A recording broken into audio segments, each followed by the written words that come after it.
Cuando lo tengan, hermanos, se ponen de pie para reverenciar la palabra de Dios. Evangelio de Juan, capítulo 2, versículo 23. ¿Lo tienen, hermanos?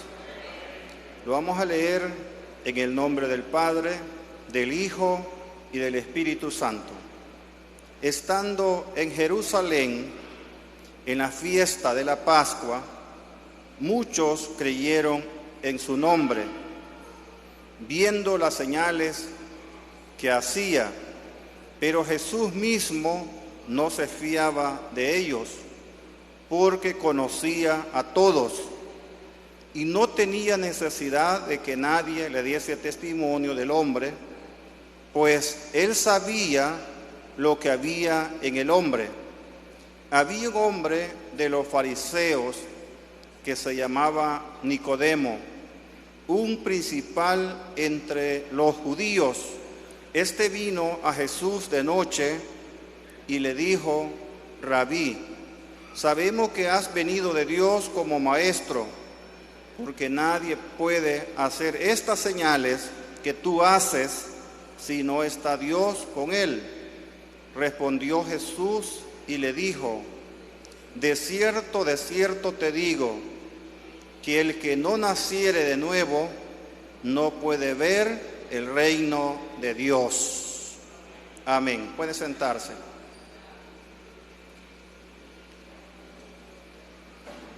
Quiero titular, hermanos, el mensaje de hoy: Jesús nos conoce a todos.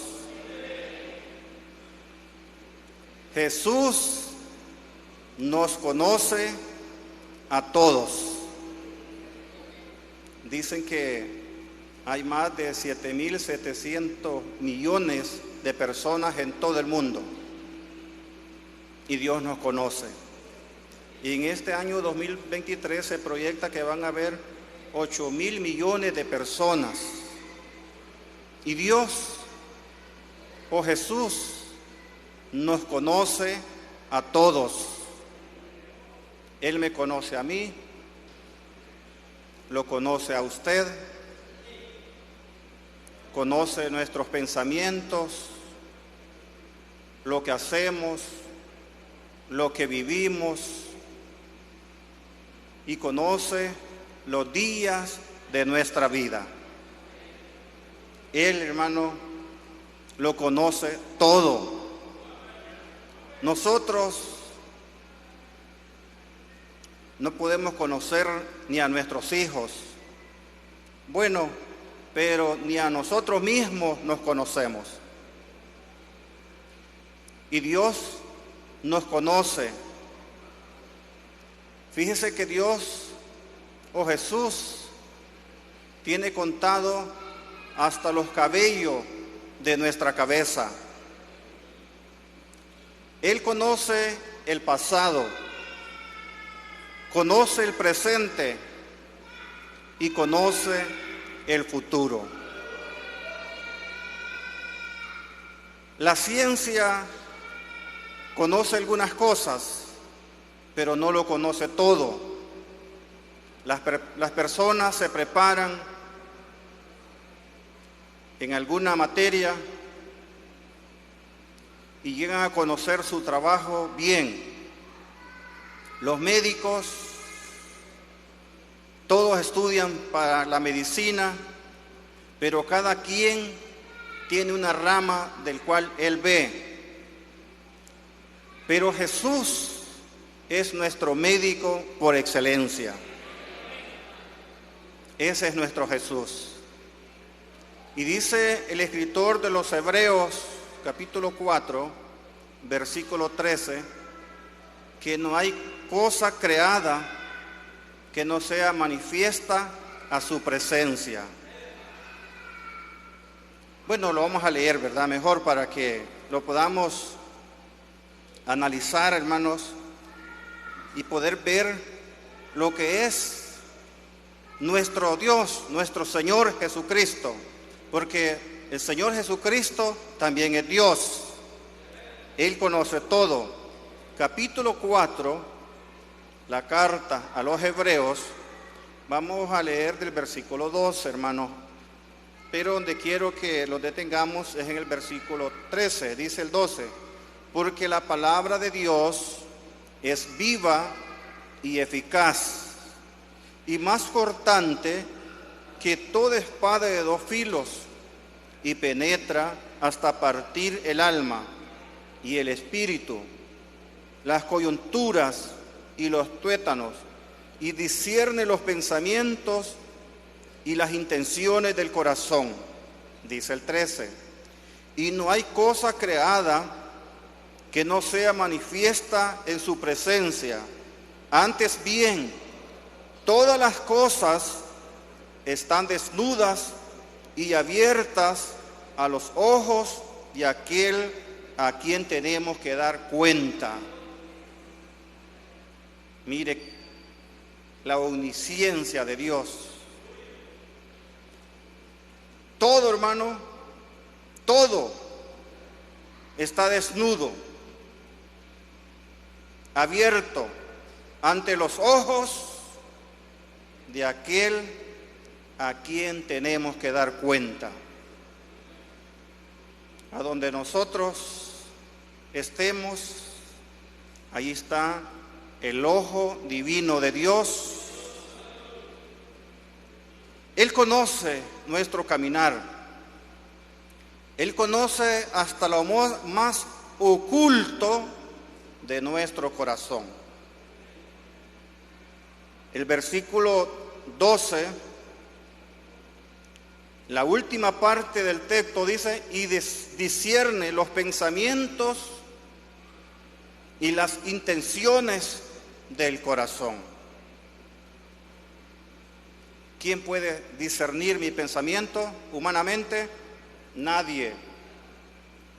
Cuando usted va al médico, el médico le pregunta qué tiene, qué síntoma ha tenido, desde cuándo, y le dice, bueno, le voy a recetar esto, y si usted lo ve que está bastante enfermo, le dice, venga entre 15 días, lo ve a los 15 días, luego al mes, y así lo lleva, porque si el medicamento no le cae bien, le va a cambiar otro.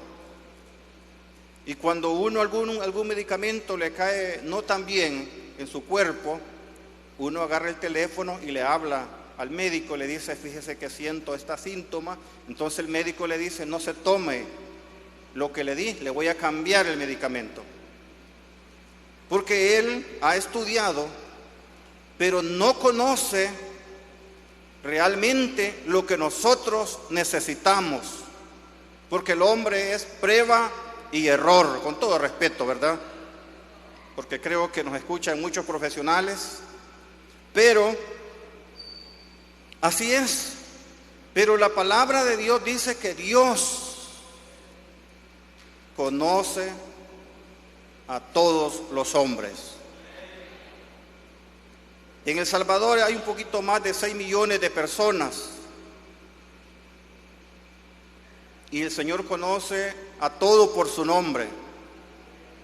Nosotros en esta reunión podemos ver quizás unos 150 personas, pero yo no les conozco a todos. Algunos les conozco el nombre, a otros porque los he visto, pero no a todos me acuerdo de su nombre. Pero Dios sí nos conoce, hermanos. No hay cosa creada, dice el versículo 13 del capítulo 4 de Hebreos, que no sea manifestada a su presencia. Antes bien, todas las cosas están desnudas y abiertas ante de aquel a quien tenemos que dar cuenta.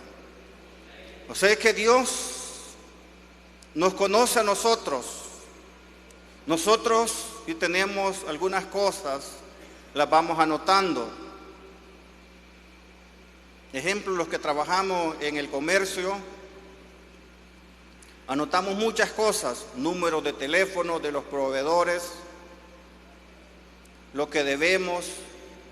Aunque tengamos un sistema, muchas veces vamos anotando en un libro, por más seguridad, porque los sistemas se caen.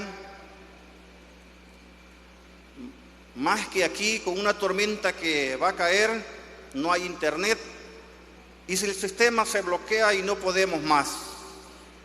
Y algunas veces necesitamos saber algunos números, y es ahí donde acudimos a las notas que tenemos. Pero Dios nos conoce todo. El gran rey David, en el Salmo 139, quiero invitarles que leamos esos primeros 4 versículos del Salmo 139.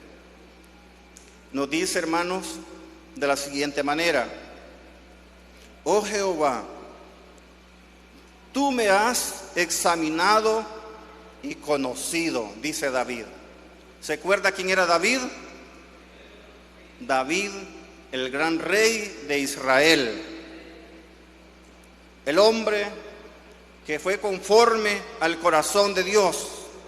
Él dice: oh Jehová, tú me has examinado y conocido. Tú has conocido mi sentarme y mi levantarme. Has entendido desde lejos mis pensamientos. Has escudriñado mi andar y mi reposo, y todos mis caminos te son conocidos, pues aún no está la palabra en mi lengua. Y he aquí, oh Jehová, tú la sabes toda. Regálemele un aplauso al Señor, hermano.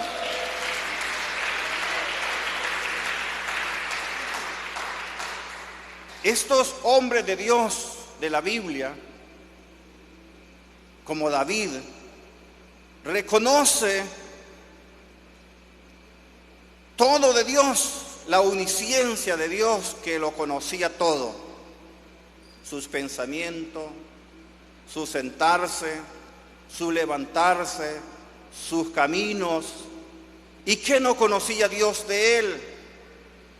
Ahora preguntémonos, ¿qué no conoce Dios de nosotros? Todo conoce Dios de nosotros. Los líderes no saben todo de mí, ni el pastor, ni la congregación, pero Dios sí lo sabe todo. Tú me has examinado y conocido. Es que Dios pasa el escáner y lo conoce. Y no ocupa para pasar en un equipo para examinarlo, o hacerle un examen si de verdad tiene conocimiento en la materia. Dios lo sabe todo. Y dice: tú has conocido mi sentarme. Oiga bien, Dios conoce el sentar de David y su levantar. Has entendido desde lejos mis pensamientos. ¿Sabe usted qué estoy pensando? No lo sabe. Yo no sé qué está pensando el pastor, qué está pensando el hermano Lito, qué está pensando usted, pero Dios sí lo sabe. Ese es el Dios que nosotros tenemos, el Dios que nosotros servimos. Y me gusta el versículo 3, dice: has escudriñado mi andar y mi reposo. Cuando usted va en el camino, el Señor lo escudriña. Cuando usted está acostado, el Señor de la misma manera lo escudriña. Y todos mis caminos te son conocidos. Nosotros algunas veces vamos a andar en bicicleta, hacemos deporte, pero por la situación que existe siempre, nos vamos por un camino y regresamos por el otro. Por alguna razón nos escondemos, nos apartamos, pero delante de la presencia de Dios Antes que nosotros pensemos por qué camino nos vamos a conducir, Él ya conoce nuestros caminos. Pues aún, dice el versículo 4, no está la palabra en mi lengua. Oiga bien, no está la palabra. Para que usted sepa que voy a decir lo siguiente, tengo que abrir mi boca y hablar. Pero el Señor, antes que nosotros hablemos, dice: he aquí, oh Jehová, tú la sabes toda. ¿Quién la sabe toda? Dios. Ese es nuestro Dios. Qué grande es el poder de Dios. Es que Dios es omnisciente, es omnipresente, que está en todo lugar, es omnipotente, que todo lo puede. Ese es el Dios todopoderoso. Y por eso, en la lectura que nosotros hemos leído, nos damos cuenta, hermanos, de lo que estaba sucediendo en este momento, que dice el versículo 23 del Evangelio de Juan, capítulo 2, versículo 23.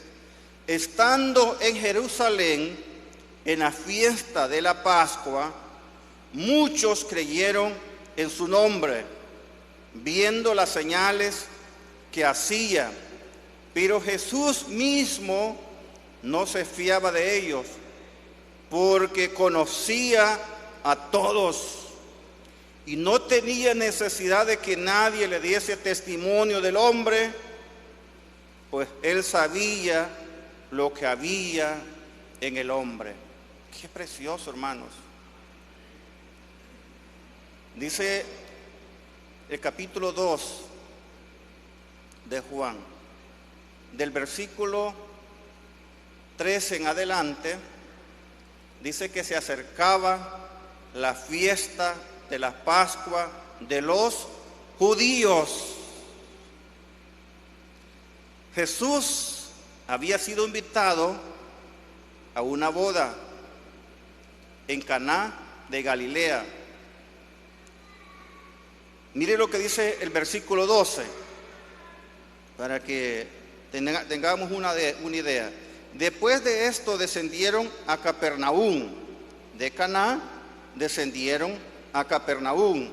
Él, su madre, sus hermanos, dice el versículo 12, y sus discípulos, y estuvieron allí no muchos días. Sé que Jesús tenía hermanos, ¿verdad? Porque así dice el texto aquí, hermano. Después de esto, descendieron a Capernaum, él, su madre, sus hermanos y sus discípulos, y estuvieron allí no muchos días. El versículo 13 dice que se acercaba la fiesta de los judíos, la Pascua. Los judíos celebraban esta fiesta año, por generaciones, porque era que conmemoraban la salida de la esclavitud de Egipto. Y muchos de diferentes lugares venían a esta fiesta. Era una fiesta grande que se celebraba en Israel. Y esa fiesta ya había perdido el valor, el templo no lo respetaban. Allí habían bueyes en el templo, eso ya había hecho mercado. La casa de Dios no es mercado, hermanos. Los locales comerciales, allí se puede vender. En la tienda yo vendo de todo. En el autolote Manolito yo vendo los vehículos. El pastor en el corral ya tiene el ganado, etcétera. Puedo ir seguir mencionando más cosas. Pero la iglesia es para venir a adorar el nombre del Señor. Y era tal que allí estaban los bueyes en el templo. Allí estaban las ovejas y estaban las palomas. y también estaban los cambistas, los que cambiaban el dinero. Porque como venían de muchas naciones alrededor, gente que se había ido para otro lugar, pongamos un ejemplo, que aquí se celebrara una fiesta grande.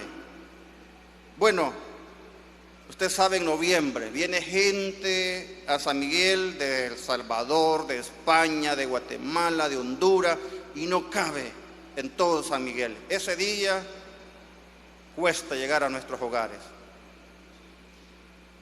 Pero así era esa fiesta de los judíos. Ahí estaban los cambistas, para que compraran. Los pobres se les permitía comprar 2 palomitas y presentárselas en sacrificio a Dios. Los ricos podían comprar un buey y podérselo presentar a Dios, y los otros unas ovejas. Allí se había hecho mercado. Vino Jesús, al ver este gran desorden, formó un azote, le puso unas cuerdas. El texto ahí, si usted lo lee en su casa, el capítulo 2 de Juan, versículo 3 en adelante, él formó el azote en señal de autoridad, porque eso nos muestra ahí. A nadie azotó Jesús, no se ve en la Biblia, sino que él toma ese azote y comienza a sacar a los bueyes, las ovejas del templo, y a los cambistas, y a los que vendían palomas les dicen: salgan de aquí, aquí es casa de Dios. Entonces muchos de los que vieron esto creyeron en el nombre de Jesús, porque una cosa es creer, hermanos, otra cosa es nacer de nuevo. Ellos habían creído en los milagros de Jesús, en la autoridad de Jesús. Conocían que eran como maestros que había venido de Dios, porque Jesús no había estudiado en las mejores universidades. Sabían que era de José y de María, de una familia muy pobre, y lo conocían los fariseos. Los fariseos eran unas sectas religiosas, políticos, y ellos eran las personas más preparadas intelectualmente y conocían de Jesús. Y mucha gente, dice el versículo 23, estando en Jerusalén en la fiesta de la Pascua, muchos creyeron en su nombre. Creyeron, una cosa es creer, pero mire lo que sigue diciendo: viendo las señales que hacía. O sea, que miraban las señales que Jesús hacía y por eso crecieron. Me voy a apurar porque el tiempo se me va reduciendo.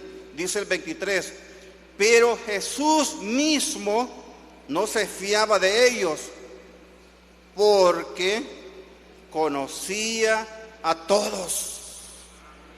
Los conocía que no había conversión en ellos. Los conocían que no habían nacido de nuevo. Los conocían que lo seguían porque Jesús era bien popular. Multitud de gente seguía a Jesús. Uno porque comían bastante con Jesús, porque Jesús hacía milagros. Otros porque Jesús hacía sanidades extraordinarias. Los cojos caminaban, los ciegos recibían la vista, los sordos oían, los leprosos eran liberados, limpios totalmente. Y la fama de Jesús se extendía. Y creyeron en el nombre de Jesús, en esa fama de Jesús, porque era bien popular. Entonces sigue diciendo el versículo 25, y no tenía necesidad de que nadie le diese testimonio del hombre, pues él sabía lo que había en el hombre.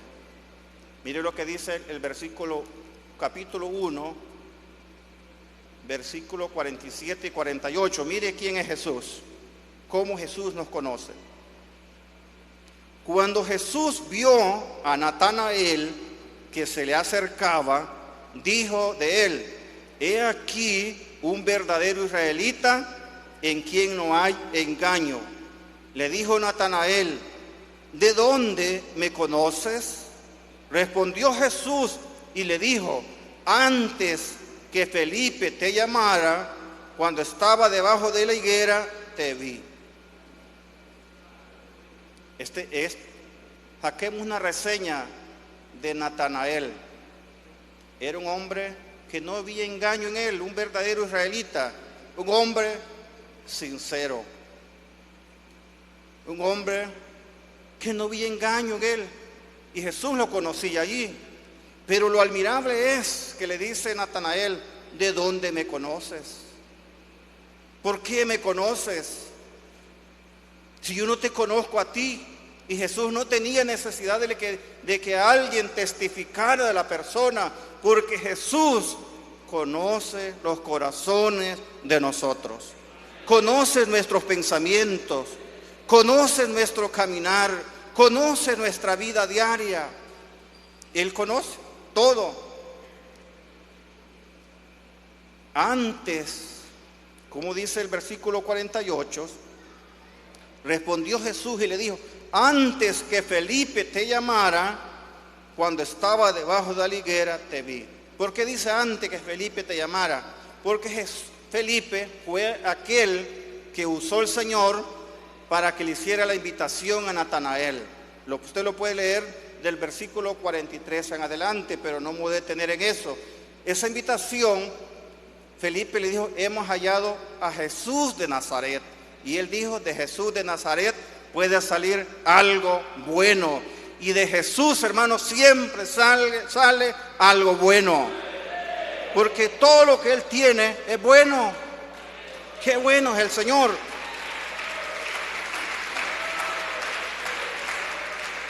Felipe estaba debajo de la higuera, quizás bien cubierto, descansando, para que nadie lo viera. Nosotros en el campo buscábamos algunos árboles que nos cubriera todo, porque si pasaba la gente no nos miraba y estábamos descansando, Israel y yo. Entonces quizás Felipe, Natanael se escondió en la higuera, pero la gente no lo podía ver, el ojo humano, pero el ojo de Jesús sí lo estaba viendo. Es que el ojo de Jesús, no hay cosa oculta que Jesús no la vea. Y vamos a seguir leyendo, hermanos, porque ya tengo poquito. Dice el capítulo 3, el versículo 3: había un hombre de los fariseos que se llamaba Nicodemo. Es la misma lectura, hermanos. Es la misma. Este vino a Jesús de noche y le dijo: Rabí, sabemos que has venido de Dios como maestro. Sabemos, esa expresión la vamos a ver para después. Porque nadie puede hacer estas señales que tú haces si no está Dios con él. Sabemos. Los fariseos ya se habían reunido y sabían que Jesús había venido de Dios, porque nadie podía hacer esas señales y esa autoridad que tenía Jesús si no era que venía de Dios, del cielo. Nicodemo sabía eso. A Nicodemo Jesús lo conoció. Entonces dice que vino a Jesús de noche y le dijo: Rabí, o ¿qué quiere? Maestro. Sabemos que has venido de Dios como maestro, porque nadie puede hacer estas señales que tú haces si no está Dios con él. Todo el mundo en ese tiempo estaba bajo el yugo del imperio romano. Y ellos pensaban que iban a ocupar a Jesús para hacerlo rey, porque ellos pensaban que Jesús iba a ser rey terrenal, el reino terrenal. Pero Jesús no venía a establecer el reino terrenal, sino el reino espiritual. Ellos sabían que Jesús, con su popularidad que tenía, y la fama, la gente que lo seguía, iban a ser libre del yugo de la opresión del imperio romano. Los romanos ponían sus propias leyes, aunque Israel tuviera sus propias leyes, tenían que cumplir las leyes romanas. Y esto pensaban los fariseos: ya lo hicimos, ya tenemos el candidato. Pero Jesús le dice, como Jesús los conoce a todos, le dice en el versículo 3, te equivocas, mi querido Nicodemo. Respondió Jesús y le dijo, de cierto te digo, que el que no naciere de nuevo no puede ver el reino de Dios. Nicodemo, tenés que nacer de nuevo. El hombre para vivir tiene que nacer por primera vez de una mujer. Pero para vivir en el reino espiritual debemos de nacer de nuevo por segunda vez, nacer de lo alto. Y Nicodemo tenía que nacer de nuevo para poder ver el reino de Dios. Si nosotros queremos ver el reino de Dios, si nosotros queremos sentir esa liberación, hoy es la oportunidad que iniciemos nuestra vida en Cristo Jesús. Nacer de nuevo, hermanos. Porque este grupo que creyó en Jesús no creyó que Jesús era el Mesías como libertador, que era el Cristo. Creía en los milagros, en las señales, pero no creyeron, no le entregaron su vida a aquel que cambia al ser humano. Solamente Cristo Jesús puede cambiar nuestras vidas cuando le entregamos nuestro corazón a Jesús. Vamos a orar.